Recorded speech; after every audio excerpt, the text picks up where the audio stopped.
حضور اقدس صاحب دونوں کی اجازت سے یہ بات عرض کر رہا ہوں. بات ذکر کرنا ہے ہم نے حضرت خالد بن ولید کا، لیکن خالد بن ولید کا ذکر کرنے سے پہلے حضرت کا سب سے پہلے آپ کو یہ بتاتا جاؤں کہ جس کو اللہ چاہ رہا ہوتا ہے نا کہ اس نے کچھ کرنا ہے، کچھ بننا ہے، اس کی اپنی فہم و فراست جو ہے نا، اللہ تعالیٰ اس کے لیے بھی بڑی نشانیاں چھوڑتے ہیں. مثال کے طور پہ شام کے قریب ایک شہر ہے، شاہ صاحب آپ کو یہ بات ہدیہ کرو، مایا فارکن اس کا نام ہے، بڑا مختلف سا نام ہے مایا فارکن. مایا فارکن کے اندر ایک قلعہ تھا جو کہ پہاڑی کے اوپر تھا، اور یہ مسلمانوں سے فتح نہیں ہو رہا تھا، اور بہت دیر ہو گئی. خالد بن ولید جیسے شخص ہے وہ فتح نہیں ہو رہا تھا.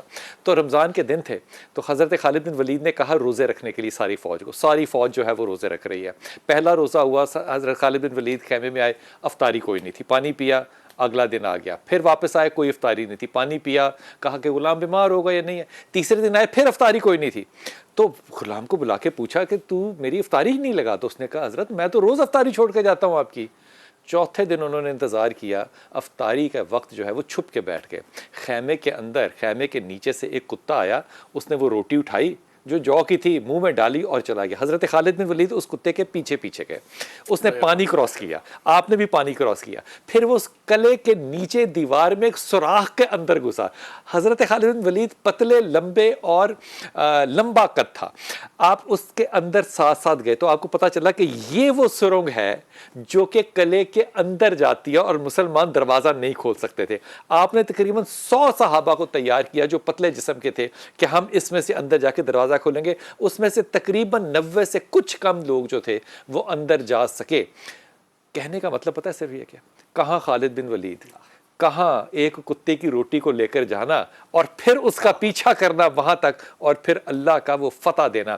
حضرت خالد بن ولید کا جو بہت بڑا مارکا جیسے کہ ہم نے یاد کرتے ہیں وہ احد کا وہ ہے جس پہ کہ مسلمانوں کو جو کہا تھا نبی نے وہ کسی غلط فہمی کی وجہ سے نیچے آ گئے، اور آپ اپنے پورے لشکر کو لے کے پیچھے سے آئے. لیکن اس میں دو باتیں ہم کبھی بھی نہیں کرتے. جب حضرت خالد بن ولید ہمیشہ یہ واقعہ سناتے تھے تو وہ کہتے تھے اس سے پہلے مجھے دو ایسے موقع ملے تھے، ایک ظہر کا، ایک عصر کا، جس میں رسول پاک صلی اللہ علیہ وسلم کو معاذ اللہ مار سکتا تھا، قتل کر سکتا تھا، لیکن میں نیت سے بڑھتا تھا تو میرے دل میں نبی کا روب آ جاتا تھا.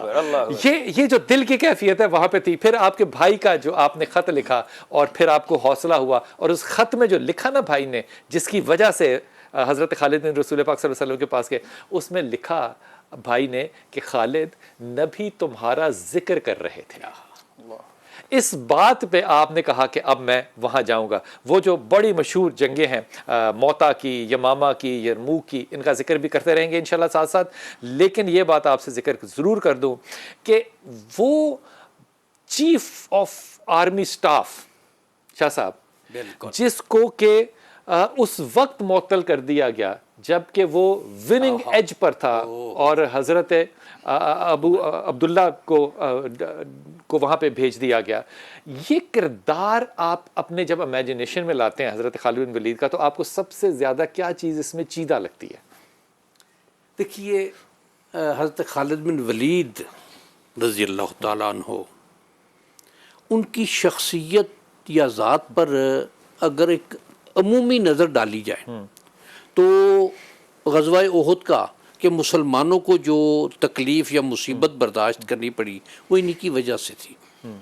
لیکن جب مسلمان ہوئے ہیں، اور وہ واقعہ آپ نے بیان کر دیا، اس کے بعد کی جو بات ہے، اب یہ شخصیت کا اگر احوال دیکھا جائے، شخصیت کی اگر بات دیکھی جائے، شخصیت کو اگر سامنے رکھا جائے، تو پھر یہ اس طرح سے ہیں کہ پھر ان کا اوڑھنا بچھونا، ان کا اٹھنا بیٹھنا، ان کی ہر شے اسلام ہوا.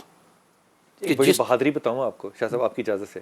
رسول پاک صلی اللہ علیہ وسلم کے پاس آتے ہیں اور اپنا ہاتھ جو دیتے ہیں، رسول پاک صلی اللہ علیہ وسلم نے مسکرا کے ان کا ہاتھ لیا اور کہا، انہوں نے کلمہ پڑھنے سے پہلے رسول پاک صلی اللہ علیہ وسلم سے کہا کہ میں اگر ایمان لے آؤں گا تو کیا خدا میرے سارے گناہ بخش دے گا؟ تو اللہ کے رسول نے کہا ہاں بخش دے گا. اب یہاں کلمہ پڑھ لینا چاہیے تھا نا، نہیں پڑھا. پتہ کیا کہا رسول سے؟ کہا اللہ معاف کر دے گا، آپ میرے لیے دعا کریں. اور یہاں پہ کیا بات ہے. یہ اب دیکھیے اس کو کہ آپ مسلمان ہوئے ہیں فتح مکہ سے کچھ پہلے 8 ہجری میں، اور اس کے بعد جب رضوان اور فتح مکہ کے درمیان میں 8 ہجری ہی تھی کہ جب آپ نے ان کو بھی، نبی کریم صلی اللہ علیہ وسلم نے حضرت خالد کو بھی جنگ دے کے بھیجا، ایک اکیلی ان کی مٹبھیر ہوئی، آمنا سامنا ہوا، 12 مشرکین مارے گئے، 2 مسلمان شہید ہوئے۔ اس کے بعد یہ شاید دیکھیں کہ واقعہ جو آپ نے بیان کیا ہے کہ حضرت عمر فاروق رضی اللہ تعالیٰ عنہ نے عین جنگ کے درمیان میں اور بالکل بغیر کسی اعتراض کے، بغیر کسی شکایت کے، بغیر کوئی لفظ کہے، اچھا حضرت آپ کو شامل کرتا ہوں، یہ جنگ ہے تھوڑا سا اگر اجازت دیں کہ وہ پکڑا کے انہیں واپس آ گئے اور جنگ ایک سپاہی کے طور پر جاری رکھی۔ حضرت عمر فاروق رضی اللہ تعالیٰ عنہ سے پوچھا گیا کہ یہ کیا وجہ، آپ نے ایسے موقع پر کیوں کیا؟ تو ان کا ارشاد یہ تھا کہ کہیں یہ نہ سمجھ لے کہ فتح اس کی وجہ سے ہو رہی ہے، فتح اسلام کی وجہ سے، فتح اسلام کی وجہ سے، ایمان کی وجہ سے ہو رہی ہے، اور میں نے اس لیے بدلا کہ خالد صرف فتح کا ذمہ دار نہیں ہے، یہ اس کا ایمان لانا، اس کا اسلام کے لیے جنگ کرنا، اور پھر اس میں کہ ان کا ایک سب سے بڑی بات اگر دیکھی جائے کہ معاف کیجیے گا، کہ جب فوت ہوئے ہیں تو بستر پر فوت ہوئے ہیں، اور کوئی جسم کا حصہ نہیں تھا جس میں اور جسم کا حصہ نہیں، اور یہ بات کہہ رہے ہیں کہ 100 سے زائد جنگوں میں حصہ لیا، جسم پر اتنے نشان ہیں کہ کوئی حصہ ایسا نہیں ہے، لیکن تلاش رہی شہادت کی نہیں ملی۔ حضرت یہ سیف اللہ کا اگر یمامہ میں ذکر کریں تو یمامہ جو لڑائی ہے اس میں مسلمہ کذاب کے ساتھ جو مسلمان 40,000 لوگوں کے ساتھ، اور اس سے پہلے یمامہ کی اس جنگ سے پہلے 2 دفعہ مسلمان یمامہ سے پیچھے ہٹ چکے تھے اور نہیں کر سکے تھے، لیکن 2 حکمت عملی جو ہے نا وہ میں آپ کو ہدیہ کروں گا۔ ایک تو حکمت عملی یہ کہ آپ نے سارے لوگوں کو قبیلوں میں تقسیم کر دیا اور کہا کہ قبیلے جا کے اپنا اپنا جو ہے نا وہ زور دکھائیں، اور میں دیکھتا ہوں کون سا قبیلہ زیادہ بہتر لگتا ہے۔ لیکن اس میں ایک صحابی تھے جن کو کہ انہوں نے سپورٹ کیا اس معاملے میں کہ قلعے کے اندر جانے کے لیے اس صحابی کو کسی طریقے سے رسیاں باندھ کے یا کپڑا باندھ کے جو بھی کر کے جھولا جیسے بناتے ہیں، پانی میں پھینکتے ہیں منجنیق کی طرح، ویسے صحابی کو اندر پھینکا اور اس نے جا کے دروازہ کھولا۔ اب یہ جو حکمت عملی ہے حضرت خالد بن ولید پہ، اس پہ توجہ کیجیے۔ بسم اللہ الرحمن الرحیم۔ ایک ابتدائی پہلو جہاں پہ ایمان کی گفتگو آپ کر رہے تھے، اسباب ایمان کی بات، ایک مطابقت بتانے لگا ہوں۔ جناب موسیٰ نبی علیہ السلام پہ جن جادوگروں نے پہلے حملہ نہیں کیا تھا، اللہ نے ان کو بھی ایمان نصیب فرمایا، اور جناب خالد بن ولید کے اندر جو نبی کا روب تھا اس کی وجہ سے اللہ نے ان کو ایمان نصیب عطا فرمایا۔ ایک یہ ضمنی گوشہ جو تھا وہ آپ کے گوش گزار کرنا چاہ رہا تھا۔ اب حکمت عملی کی بات آپ کر رہے ہیں تو اسلام سے پہلے بھی دیکھیں، انسان جیسا بھی ہو، ایمان انسان کے اندر بہادری لاتا ہے، لیکن اس کے باوجود یہ اس اسلام سے پہلے بھی بہترین پلانر تھے، اور اسلام کے بعد ایمان کی طاقت نے انہیں اور زیادہ مضبوط پلانر بنا کے پیش کیا۔ لیکن یہاں پہ ایک سوال ہے کہ ایک جنگ یرموک کے اندر آپ کے 9 تلواریں ٹوٹ گئیں۔ 9 تلواریں ٹوٹنے کی وجہ کیا ہے؟ کہ اللہ کی تلوار کبھی نہیں ٹوٹتی، دنیا کی تلواریں ٹوٹ جاتی ہیں، اور آپ کو اللہ نے یہ مقام عطا فرمایا ہے کہ اللہ کے نبی نے آپ کو سیف اللہ کا لقب عطا فرمایا۔ یہاں پر کچھ اختلافی پہلو بھی موجود ہے، لیکن ہم اس میں بھی اختلاف ہے کسی مقام پر جس کا تذکرہ تواریخ کی کتابوں میں ملتا ہے، احادیث میں نہیں ملتا۔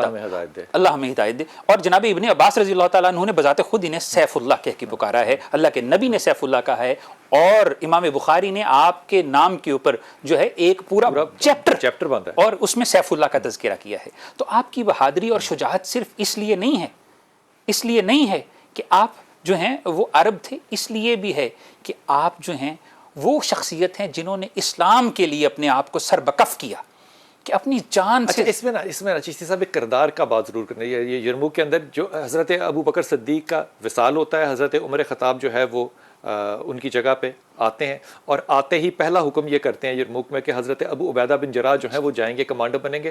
حضرت ابو عبیدہ بن جراح ان پیپر تو کمانڈر بن گئے، لیکن وہ ان کو ہمیشہ اپنے ساتھ رکھتے ہیں۔ اب دوسری طرف دیکھیے، جب فلسطین آ رہا ہے تو حضرت ابو عبیدہ بن جراح ہی باہر آ رہے ہیں ان کو لینے کے لیے استقبال کے لیے۔ اور اگلی بات یہ ہے کہ جو حضرت عمر کا حکم تھا نا، اس کے پیچھے ایک ہی جو منطق تھی، اور کہ فتح اللہ کے ہاتھ میں ہوتی ہے۔ انسان کوشش تو کر سکتا ہے، کاوش تو کر سکتا ہے، محنت تو کر سکتا ہے، تلوار تو چلا سکتا ہے، زخم تو لے سکتا ہے، لیکن فتح، کامیابی کی ضمانت صرف اللہ کے پاس ہے۔ لوگ کہیں یہ نہ سمجھیں کہ فتح کی ضمانت جو ہے وہ خالد بن ولید ہے، لوگ یہ سمجھیں کہ اسلام اور اس سے بھی بڑھ کے اللہ کا فیصلہ جو ہوتا ہے وہ تمام فیصلوں پہ غالب رہتا ہے. وقفے پہ جانا ہے. اللہ میں کہتا ہوں کیسے میں کہ حضرت عمر خطاب کہتے ہیں کہ کوئی یہ نہ سمجھے کہ عزت جو ہے ہمیں کسی اور نے دی ہے, طاقت نے دی ہے. عزت ہمیں جو ہے وہ صرف ہمارے دین نے دی ہے. یہ جو کردار ہے, اب اس میں غور کیجئے, حضرت عمر خطاب اور حضرت خالد بن ولید کا, دونوں کو بچپن میں بکریاں چلانے کا شوق نہیں تھا, دونوں کو گھوڑ سواری کا شوق تھا, دونوں گھوڑے کے اوپر بھاگ کے چڑھ جایا کرتے تھے, دونوں بیسٹ فرینڈ تھے.